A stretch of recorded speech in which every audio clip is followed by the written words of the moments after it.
it was heavy.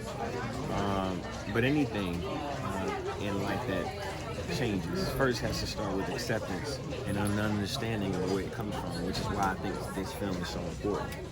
You know, there was a true effort to change his life for the better for Mike Burton. That's one man at a time being able to at least look at himself and understand that, hey, wait a minute, I didn't start off this way. I wasn't angry as a child. I grew this way. I was taught to hate and be angry in this way.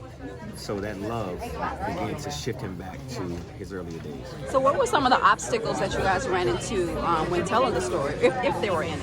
Well, I mean, we were shooting right outside here in Georgia, and there was a scene, I don't know if you've seen the movie, but there's a scene where the big, the rally is going on outside of the Klan shop, and Forrest's son is walking down the street to sort of confront the members of the Klan shop, and he was down at the end of the street getting ready to walk up, and he was actually approached by real Klan, and they were screaming at him and showing him Confederate flags and yelling obscenities at him, and he thought that was part of the director trying to get him to get into character. So he didn't realize it until after that they weren't even they had nothing to do with the movie. And then there were other instances where we were building the Klan shop on the square, and our production designer called the director and said, "Can somebody get over here immediately? There are people shopping in the store." They thought it was a real store and it was going to be open for business.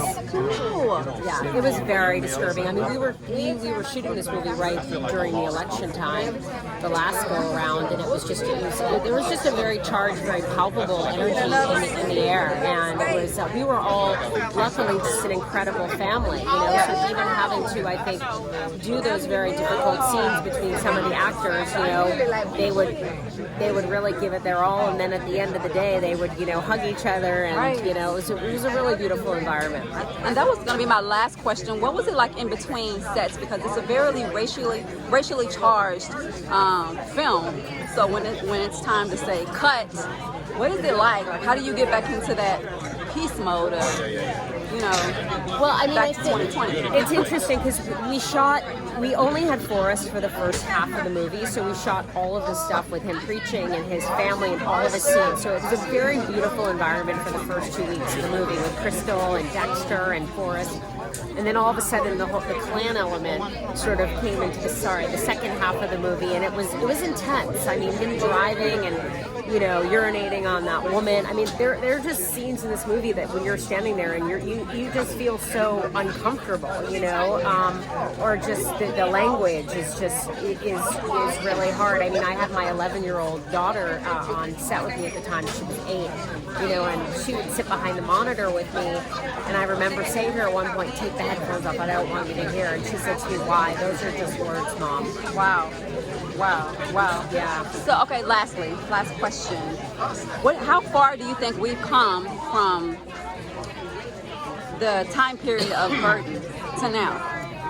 I don't think we've come far at all. I think sadly we're stagnant. We're stuck in a world where the divide is just getting bigger and bigger and bigger, and I think that it's just it's very sad. I think the world is imploding with all of the craziness going on, and it's that's why we all just kind of got to stop the nonsense and look at each other and love each other and stop judging each other so much.